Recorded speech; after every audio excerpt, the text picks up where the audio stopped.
وعلى آل سيدنا مولانا محمد.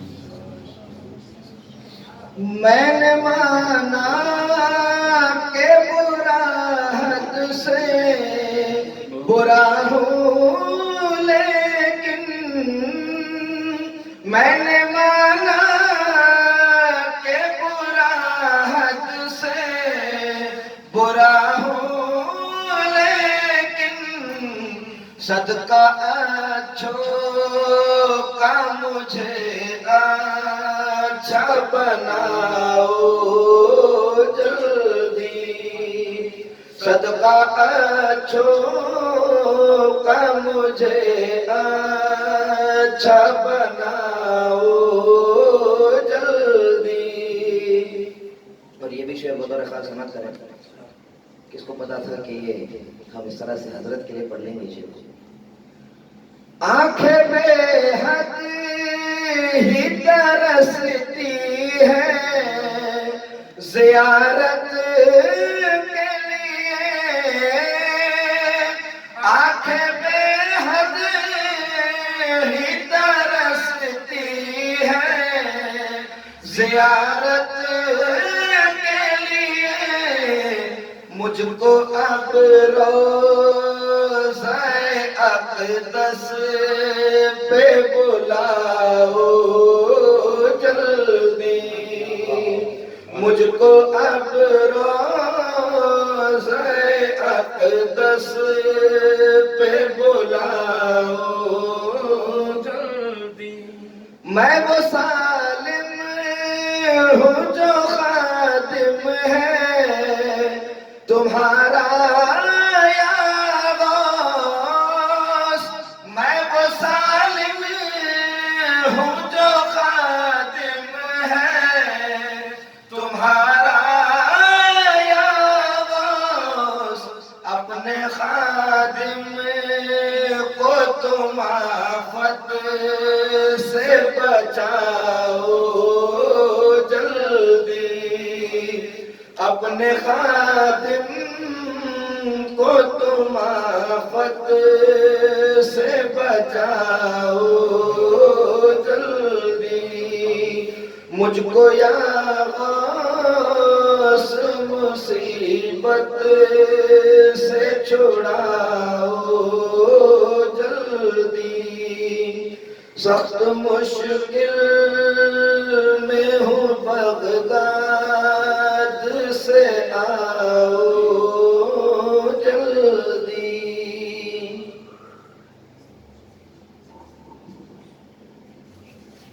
سبحان اللہ، سبحان اللہ، واہ واہ واہ، سبحان اللہ. سبحان اللہ، سبحان اللہ. ہماری سمت کبھی تو اٹھے گی چشم کرم، ہماری سمت کبھی تو اٹھے گی چشم کرم. یہ سوچ کر تیری محفل میں آئے بیٹھے ہیں اور حضور غوث کے صدقے میں ان کو بھیک ملے.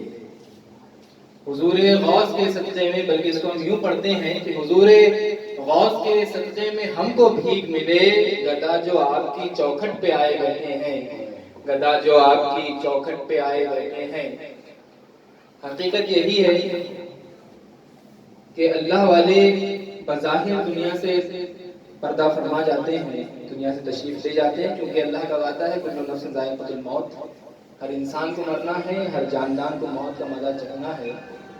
لیکن کچھ نفوس قدسیہ ایسے ہوتے ہیں جو اپنے پیچھے بھی روحانیت کا ایسا دریا منتظر کر جاتے ہیں جس سے رہتی دنیا تک خلق خدا مستفید ہوتی رہتی ہے. جو موبائل پہ کسی کے بج رہا ہو سائلنٹ کر دیجیے.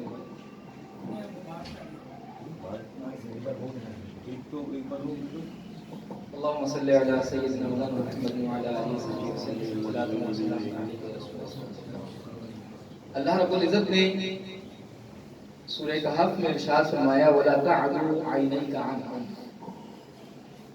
کہ اگر کوئی انسان میرے تک پہنچنا چاہتا ہے، اگر کوئی بندہ اللہ کی محبت سے دل کو بھرنا چاہتا ہے، مان لیجیے ایک ندا ہے، ایک آواز آ رہی ہے، ایک گونج رہی ہے، ایک ندا کہ کون ہے جو اللہ کا ہونا چاہتا ہے، کون ہے جو رب کی محبت سے دل کو بھرنا چاہتا ہے، کون ہے جو اللہ کا ہو جانا چاہتا ہے۔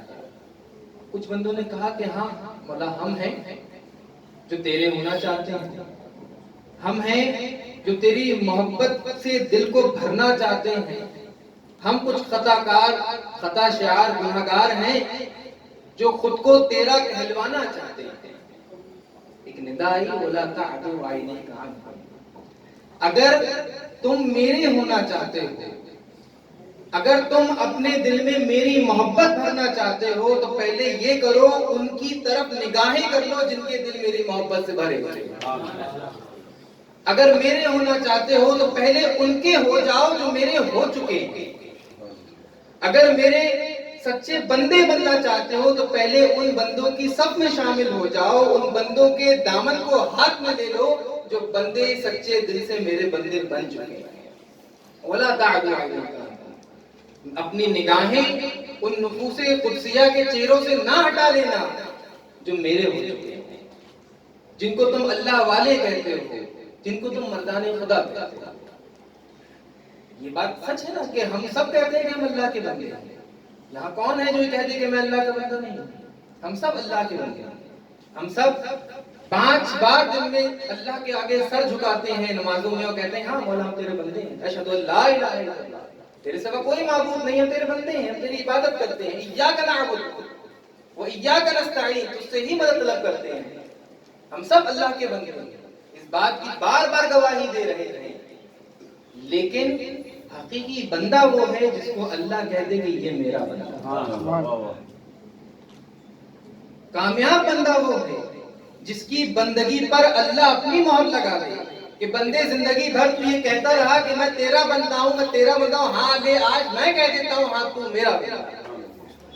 فوجد عبدا من عبادنا، حضرت خضر کے بارے میں اللہ نے قرآن مجید میں ارشاد فرمایا کہ جب حضرت موسیٰ ان کو تلاش کرتے ہوئے پہنچے تو وہاں کیا کیا؟ فوجد عبدا من عبادنا، ایک بندہ پایا، ایک بندہ پایا۔ بندے حضرت موسیٰ بھی ہیں، بندے حضرت شمویل بھی تھے، حضرت یوشع بن نون جو حضرت موسیٰ کے ساتھ ساتھ جا رہے ہیں وہ بھی اللہ کے بندے ہیں۔ لیکن رب نے جب خضر کو مخاطب کیا، جب خضر کی بات کی تو فرمایا کہ موسیٰ جب وہاں پہنچے جہاں 2 دریا مل رہے تھے تو وجد عبدا من عبادنا، تو موسیٰ نے ایک بندہ پایا۔ سوال ہوا کون سا بندہ؟ بندے تو ہم نہیں ہیں، کون سا؟ بندہ؟ کہا نہیں، تم بندے ہو، وہ بندے ہو جو کہتے ہو کہ تم اللہ کے بندے ہو، لیکن یہ جو بندہ موسیٰ کو ملا ہے یہ وہ بندہ ہے جس کو میں کہتا ہوں کہ یہ میرا بندہ ہے۔ فوجد عبدا من عبادنا، میرے بندہ۔ تو جو اللہ والے ہوتے ہیں، جو اللہ کا قرب حاصل کر لیتے ہیں، اللہ کی محبت سے دل کو بھر لیتے ہیں، تو پھر کیا ہوتا ہے؟ جب تک نفس امارہ رہتا ہے، گناہوں کی طرف بلاتا رہتا ہے، تو بندہ کہتا رہتا ہے مولا میں تیرا بندہ ہوں، اللہ میں تیرا بندہ ہوں۔ وہ لوامہ ہوا، بندہ کہتا رہتا ہے کہ مولا میں تیرا بندہ ہوں، میں تیرا بندہ ہوں۔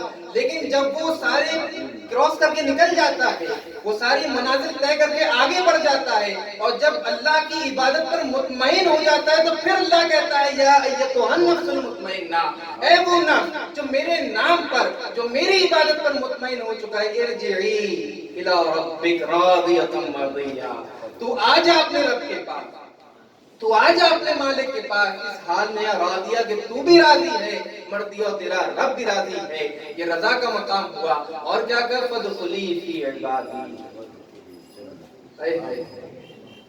راضی ہو چکا ہوں میں تجھ سے، تو مجھ سے راضی ہو گیا۔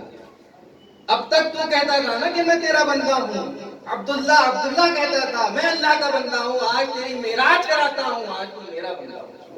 فادخلی فی عبادی، میرے بندوں میں آ جا۔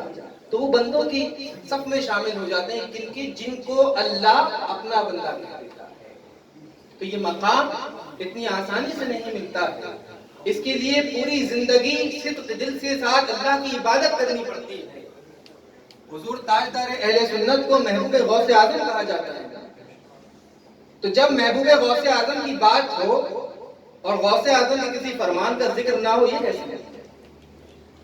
غوث اعظم نے ارشاد فرمایا اذا صح القلب، کہ جب بندے کا دل صاف ہو جاتا ہے نا، جب دل کی گندگی دور ہو جاتی ہے، اور وہ کیوں ضروری ہے؟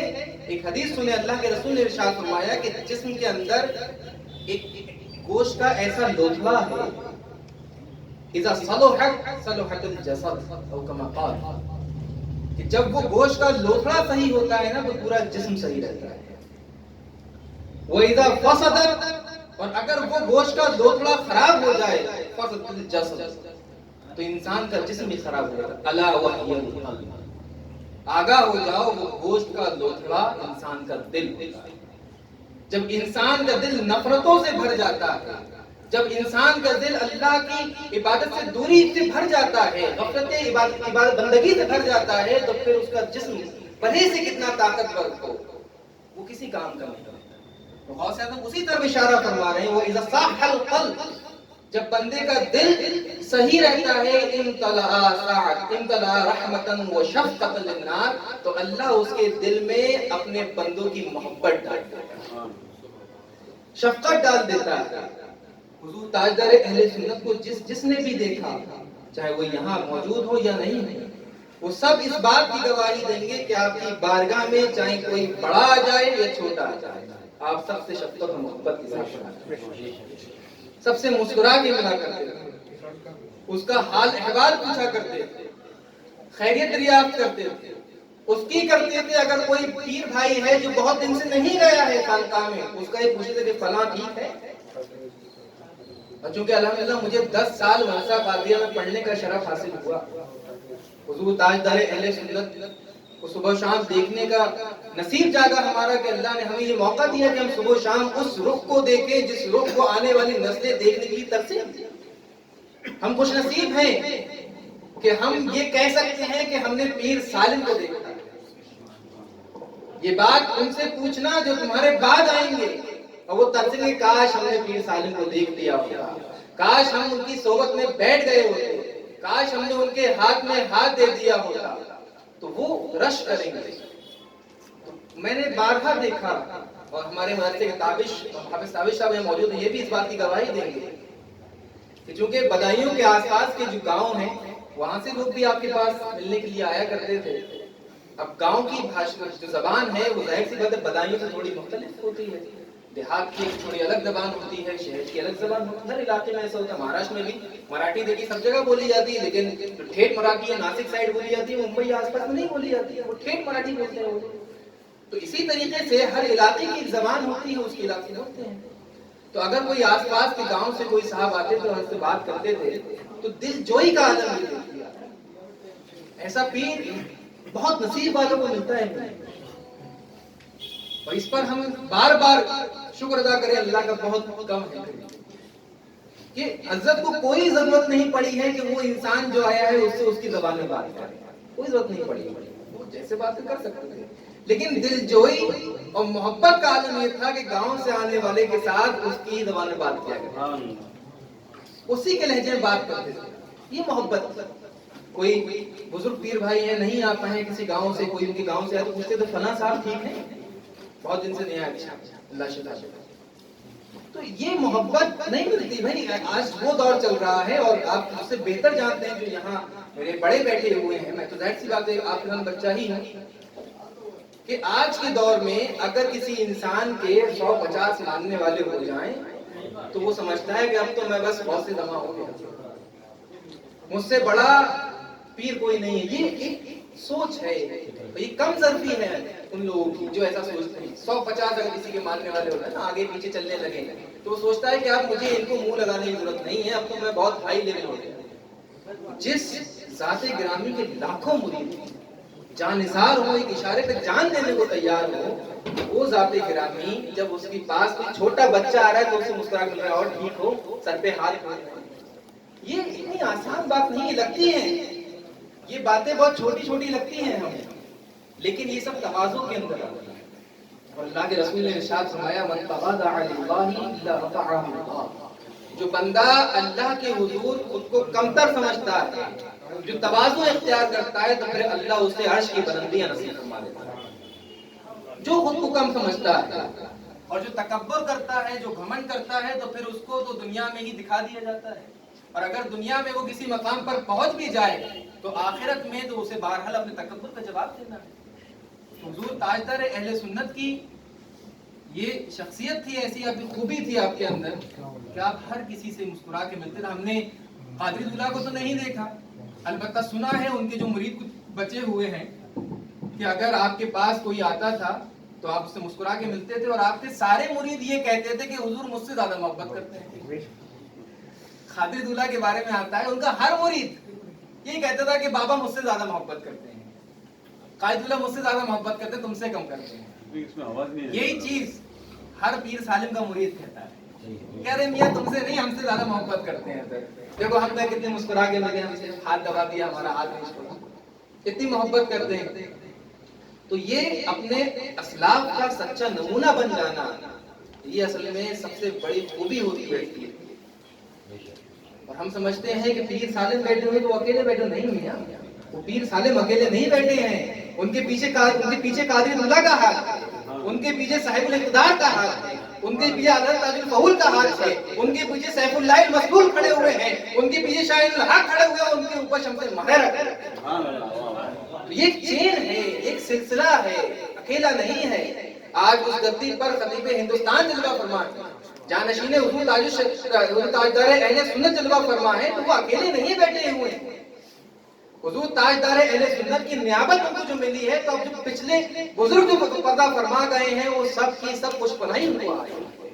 تو وہ عطیف قادری اکیلے نہیں ہیں میاں، ان کے پیچھے سالم قادری کھڑا ہے، ان کے پیچھے قادری دلہ کھڑے ہوئے ہیں کہ میرے پوتے کی زبان سے کسی کے لیے دعا نکلے اور میں اللہ کی بارگاہ سے اس کو قبول کروا دوں۔ تو ہمیں یہ نہیں سمجھنا چاہیے، ہرگز نہیں سمجھنا چاہیے کہ پیر و مرشد کو وصال فرما رہے ہیں، پیر و مرشد کو اب دنیا میں نہیں رہے تو اب کیا جا کے کر دیا سامنے، اب کیوں جانے لگے بھائی درگاہ؟ نہیں، غلط فہمی ہے۔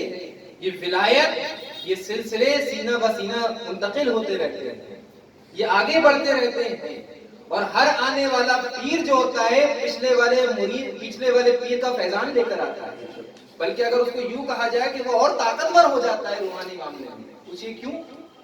حضور تاجدار اہل سنت کے پیچھے 5 سلسلے تھے، حضور قادری دلہ، صاحب الاقتدار، حضور اعلی تاج الفہول، سیف اللہ المسلول اور شاہد الحق، 5 تھے بڑے۔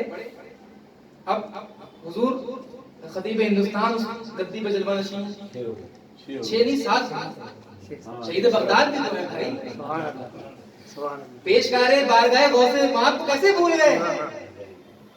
ان کے سر پر تو شہید بغداد کا ہاتھ بھی ہے اور تاجدار اہل سنت کا ہاتھ ہے۔ اب تو معاملہ یہ ہے کہ ادھر کسی نے خطیب ہندوستان کے ہاتھ میں ہاتھ دیا تو ادھر 7 واسطوں سے ہو تو وہ سیرہ شمس محررہ کے ہاتھ میں۔ اگر کسی نے کہہ دیا کہ حضور پریشان ہو غوث اعظم سے دعا کر دیجئے، اب تک تو حضور تاجدار اہل سنت کرتے تھے، اب ساتھ میں شہید بغداد بھی ہوں گے اور تاجدار اہل سنت بھی ہوں گے، عطیف قادری ہاتھ لگا رہے۔ تو یہ روحانیت ہے، یہ حماقت ہے کہ ہم سمجھتے ہیں کہ پیر کا تو پردہ ہو گیا، اب کا مطلب نہیں بچا۔ حضور تاجدار اہل سنت اکثر فرمایا کرتے تھے کہ اپنے پیر کو چھوڑو مت، دوسرے کے پیر کو چھیڑو۔ اکثر آپ فرمایا کرتے ہیں، کافی لوگوں نے سنا۔ مطلب کیا ہے کہ ظاہر سی بات ہے ہر مرید کے لیے اس کا پیر غوث اعظم ہے۔ اچھا، اس میں مجھے ایک واقعہ یاد آیا، حضور بابا فرید گنجی شکر بہت پہلے کہیں پڑھا تھا۔ ظاہر سی بات ہے حضور خواجہ غریب نواز کے جو خلیفہ تھے وہ مختار کاکی تھے، آپ کو دلی بھیج دیا تھا غریب نواز نے کہ آپ وہاں جا کر کے روحانیت کی تعلیم دیجیے۔ اچھا، وہ دلی تشریف لے آئے اور شاید اپنی زندگی میں خواجہ ہند 1 یا 2 مرتبہ دلی تشریف لائے۔ تو جو ایک مرتبہ آئے تشریف لے کر دلی، تو اس وقت خواجہ فرید الدین گنجی شکر، بابا گنجی شکر جو تھے وہ چلا کر رہے تھے، کیونکہ پہلے اب تو بڑا آسان ہے نا، پیر مرید بننا ہے، ہاتھ میں ہاتھ دیا مرید کر لیا۔ پہلے چلے کٹواتے تھے کہ بھائی تمہیں اتنے دن کا چلا کرنا ہے، اس کے بعد تمہیں خلافت یا جو بھی بیعت وغیرہ کرنا کریں گے۔ تو بابا فرید ایک کمرے میں کٹیا کے اندر ذکر و اذکار میں لگے ہوئے تھے، اور شاید تقریباً 40واں دن تھا، تو کچھ کھا بھی نہیں رہے تھے، کام بہت نحیف ہو گئے تھے۔ تو حضور سلطان الہند کو لے کر کے قطب الدین بختیار کاکی اس کمرے کے اندر داخل ہوئے۔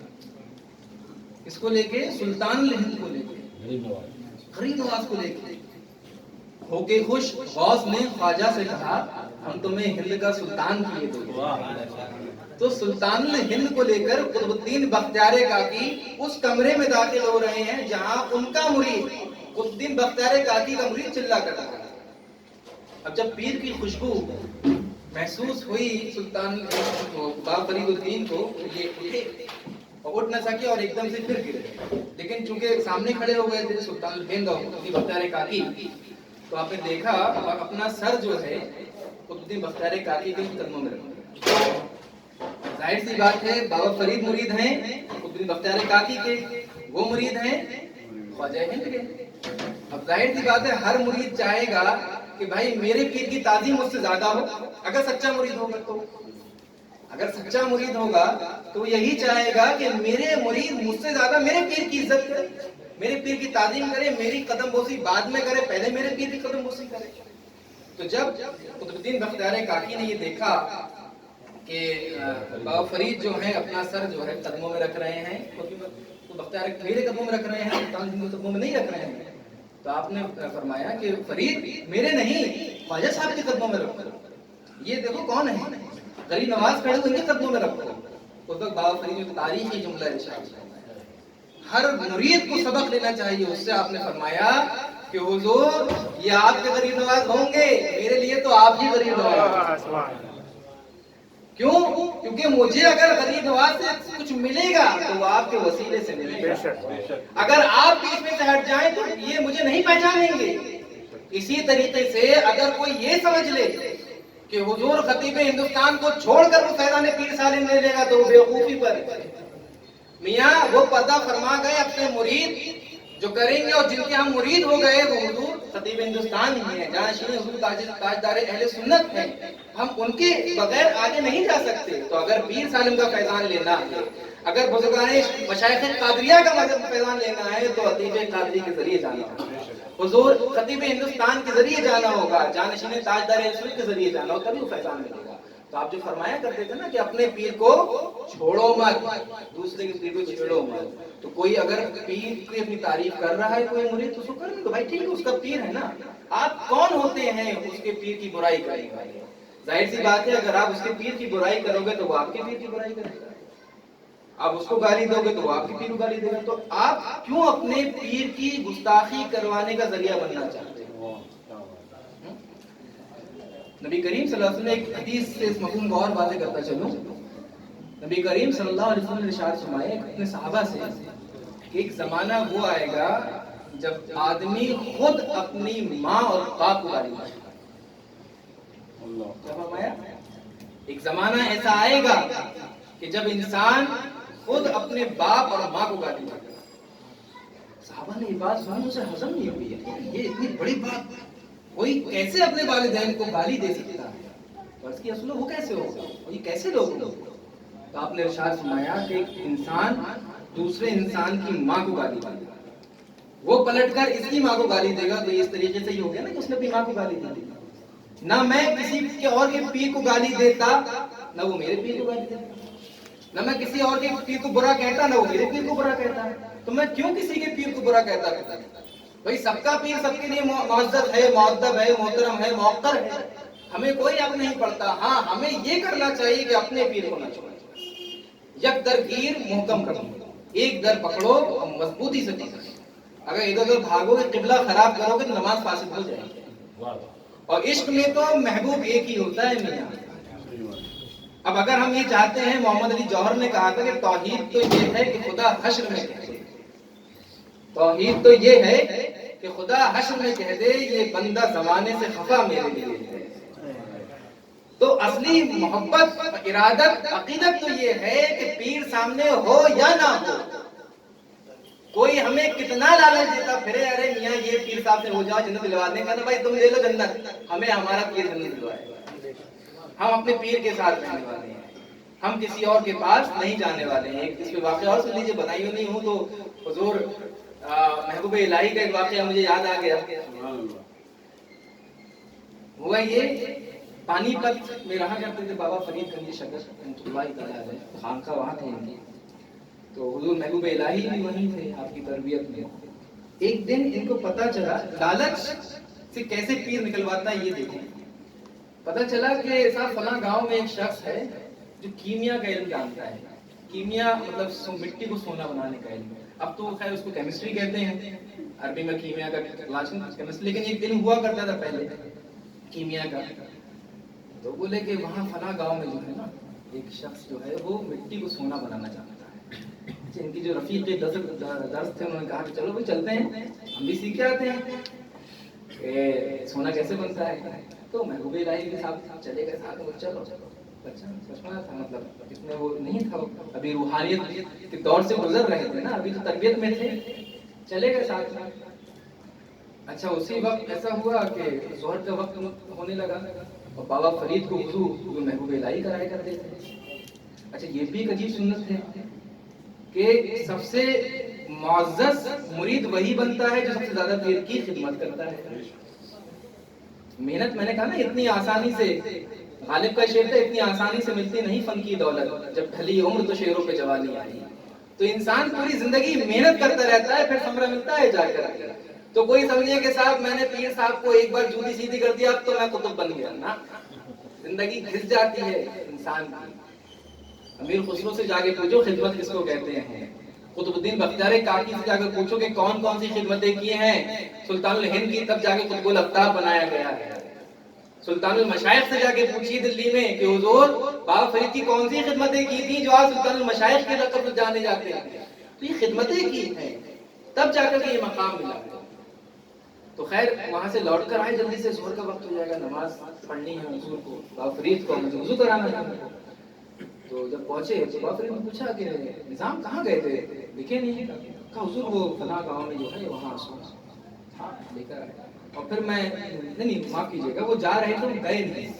محبوب الہی بھی جا رہے تھے ساتھ میں، کہا میں نہیں جاؤں گا، رہنے دو تم لوگ جاؤ اور میں نہیں جا رہا ہوں. تو وہ خانقاہ واپس آئے. اچھا ظہر کے وقت ان کے دوست واپس آئے تو ان کے ہاتھ میں تھیلے تھے تو سونا بھرا ہوا تھا. ظاہر سی بات ہے انسانی فطرت ہے، جب اتنا مال دیکھا تو خیال تو آیا کہ یار میں بھی چلنا چاہتا. تو ایک جو تھیلا ہے وہ میرا بھی سونے کا ہوتا. تو تھوڑا دل میں کدورت آئی کہ یار یہ غلط کر رہے ہیں. اب پیر جو ہے وہ کون ہے؟ بابا فرید ہے. دل کے حال جان لیتے ہیں کہ میاں چل کیا رہا ہے. تو کہا نظام الدین کچھ کھوئی سے لگ رہا تھا. نہیں حضور بس ٹھیک. کہا اچھا ٹھیک ہے مجھے استنجا کرنا ہے، ذرا 3 ڈھیلے جمع کرو. کہا ٹھیک ہے حضور جائیں. نے کہا نا ڈھیلے رہنے دو، یہ تھیلے رکھے ہیں سونے کا، لاؤ اس میں سے نکال دو، اس میں سے لاؤ سونا تو اس سے استنجا کر لیتے ہیں. تو محبوب الہی ہکا بکا رہ گیا کہ کہا حضور تو سونا ہے اس سے تو استنجا نہیں ہوگا. تو حضور بابا فرید نے ارشاد فرمایا کہ میاں جو چیز استنجے کے کام نہ آ سکے کیسے صاف کرتا ہے پیر دل کو لالچ سے. فرمایا کہ بیٹا جو چیز استنجے کے ساتھ کام نہ آ سکے اس کے نہ ملنے پر ملال کیسا ہے. کیوں پریشان ہو اگر یہ نہیں اس سے استنجا بھی نہیں کر سکتے. تو اس طریقے سے تربیت کی جاتی ہے. تو ہمیں کیا کرنا ہے، دل میں خیال آتے ہیں کہ یار لالچ فلاں صاحب کے ہو جاؤ گے مرید تو شاید یہ مل جائے ان کے بڑے وہ ہیں یہ ہے وہ ہے. لیکن آپ کا پیر اگر آپ کو اپنے منہ سے چبائی ہوئی سوکھی روٹی بھی کھلا رہا ہے نا وہ متنجن سے کم نہیں. اگر سچے مرید ہو، اگر عقیدت سچی ہے تو میں وہ جو چبائی ہوئی روٹی سوکھی روٹی پیر کی ہے نا وہ متنجن کا ثواب وہ دے گی، مزہ دے گی. اور اگر عقیدت میں کھوٹ ہے تو پھر کچھ بھی کر لیجئے کچھ نہیں. اتنی آسانی سے نہیں ملتی فن کی دولت. محنت کرنا پڑتی ہے، مشقت کرنا پڑتی ہے. 10 سال تک حضور تاجدار اہل سنت نے حضور قادری دلہ کی خدمت کی. آخر 10 سال مسلسل خدمت کی روحانیت حاصل کرنے کی، تب جا کے تاجدار اہل سنت بنے. اور ایک نقطہ ذہن میں آ رہا ہے وہ بھی عرض کر دوں آپ سے کہ ہم سب کہتے ہیں کہ ہم غوث سے محبت کرتے ہیں. سب کہتے ہیں ہم غوث سے محبت کرتے ہیں، ہم غوث کی محبوبیت کے معترف ہیں، ہم بھی محبت کرتے ہیں، ہم بھی محبت کرتے ہیں. سب کہتے ہیں اس طریقے سے. ہم کہتے ہیں کہ ہم اللہ کے بندے ہیں، اللہ کے بندے ہیں. تو معتبر بندہ وہ جس کو اللہ کہتے ہیں میرا بندہ ہے. تو ہم سب غوث سے محبت کرتے ہیں. اور غوث کس سے محبت کرتے ہیں؟ غوث اعظم جس کو محبوبیت عطا فرما کر محبوب غوث اعظم کا لقب دلوا دے اس کو پیر سالم کہتے ہیں. جس کو محبوبیت غوثیت مار ملتی ہے اس کو پیر سالم کہتے ہیں. جس کی بات کبھی اللہ کے رسول کی بارگاہ میں رد نہیں ہوتی اس کو غوث اعظم کہتے ہیں, اور جس کی بات کبھی غوث اعظم رد نہیں کرتے اس کو پیر سالم کہتے ہیں. اس کو پیر سالم کہتے ہیں. اتنی آسانی سے نہیں ملی. حضور شہید بغداد کی شہادت کے بعد حضور تاجدار اہل سنت غوث اعظم کی جالی پر کھڑے کر کیا فرمایا تھا آپ نے؟ شکریہ حضور, آپ نے میرے بیٹے کو قبول کیا. میں نے سنا یہ جملے فرمائے کس بیٹے پر؟ جس کو ممتاز ناطق محمد کہا جاتا ہے, جس کے خیال قلم سے نکلنے والے مضامین پر لوگ انگوش پسندہ رہ جاتے ہیں کہ یار کیا لکھ دیا, جس کو اسلامیات کا ادیب مانا جاتا ہے, جس کی خامہ تلاشی پڑھ کر لوگ کو چکر آ جایا کرتے تھے. اتنی خوبیاں آپ کو مل رہی ہیں, اتنے کام بنتے چلے جا رہے ہیں. تو ہمیں چاہیے کہ ہم حضور تاجدار اہل سنت کی فضائل کمالات کا بھی تذکرہ کریں اور ساتھ ساتھ آپ کے بتائے ہوئے طریقے پر بھی چلیں, آپ کی نصیحتوں پر بھی عمل کریں. میں کہتا ہوں نا کہ جتنے سلسلے والے سب مل جل کر رہے ہیں, ایک دوسرے کے بھائی ہیں. پیر بھائی کا مطلب کیا ہوتا ہے؟ مطلب یہی ہے کہ سکھ دکھ میں شریک رہو, دلاسا دو, مل جل کر رہو, اختلافات مت کرو. پیر بھائی کا فائدہ یہی ہے نا. اور پیر بھائیوں کی نسبت ایسی ہوتی ہے کہ میدان محشر میں ہی باندھ کر رکھے. یوم یفر المرء من اخیہ, جس دن بھائی اپنے بھائی سے بھاگے گا, ماں اپنے اولاد سے بھاگے گی, باپ اپنی اولاد سے بھاگے گا, بیٹی اپنے باپ سے بھاگے گی, بیوی اپنے شوہر سے, شوہر اپنی بیوی سے بھاگے گا. اس دن اگر ایک جھنڈے کے نیچے کھڑے ہونے والے ہوں گے تو وہ وہی پیر بھائی ہوں گے جو کسی ایک پیر کے نام پر ہوتا ہے. تو اس کے لیے ضروری ہے کہ ہم پیر کی مانیں, ان کی سنیں, صرف پیر کو نہ مانیں, پیر کی بات کو نہ مانیں. جب پیر کی بات کو مانیں گے تو پیر کو ماننا ویسے ہی ہو جائے گا. یہ تو محبت نہیں ہوئی نا کہ ہم کہتے پھریں کہ بھائی ارے میں تو بڑا پیر سالم کا ماننے والا ہوں, بڑا تاجدار اہل سنت کا ماننے والا ہوں, لیکن بات ایک نہیں مانتا. امام شافعی نے فرمایا کہ تعصی الہ وانت تزل حبہ, یہ کیسی بات ہے؟ تو اللہ کی نافرمانی کرتا ہے اور کہتا ہے کہ میں اللہ سے محبت کرتا ہوں. ھذا محال فی القیاس بدیع, یہ بات تو ناممکن ہے. کوئی انسان بھی سوچے یہ بات سمجھ میں نہیں آئے گی کہ ایک بندہ اللہ سے محبت کا دعویٰ کرے اور پھر اللہ کی نافرمانی کرتا ہے. لو کان حبک صادقا لا تحتہ, اگر تیری محبت اللہ کے لیے سچی ہوتی تو تو اللہ کی بات مانتا. ان المحب لمن يحب مطیع, کیونکہ جو محبت کرنے والا ہوتا ہے نا وہ اپنے محبوب کی ہر بات کو مانتا ہے. تو ہم اگر حضور تاجدار اہل سنت کی محبت کا دم بھرتے ہیں تو ہم پر ضروری ہے کہ ہم آپ کی باتیں بھی مانیں, آپ کے ارشادات پر بھی عمل کریں. آپ نے جو کچھ بھی ہم سے کہا اپنی حیات طیبہ میں, اپنی تقاریر کے ذریعہ, یا جو اب حضور جانشین تاجدار اہل سنت علامہ عبدالغنی محمد عطیف میں قاری دامت برکاتہ القدسیہ ہم سے فرمائیں, ہمیں ضروری ہے کہ ہم اس پر بھی عمل کریں تاکہ ہم اپنے پیر کو بھی خوش رکھیں اور ان کے اجداد کو بھی خوش کر سکیں, اللہ کو خوش رکھ سکیں, اللہ کے رسول کو بھی خوش کر سکیں. اللہ کی بارگاہ میں دعا ہے اللہ ہم سبھی کو نیک کام کرنے کی توفیق عطا فرمائے. تاجدار اہل سنت کی فیض و برکات سے ہم سب کو مالا مال فرمائے. مولا ہم سب جو یہاں تیرے محبوب بندے کی بارگاہ میں حاضر ہوئے خراج عقیدت پیش کرنے کے ہماری حاضری قبول فرما مولا. ہم سب کو پیر سالم کا صدقہ عطا فرما مولا. ہمیں جو پریشان حال ہیں پیر سالم کے صدقے ہم تمام کی پریشانی دور فرما. مولا جو بیمار ہیں ان تمام کو اپنے نیک بندے حضور تاجدار اہل سنت پیر سالم کے صدقے تو فیض سب کو صحت کے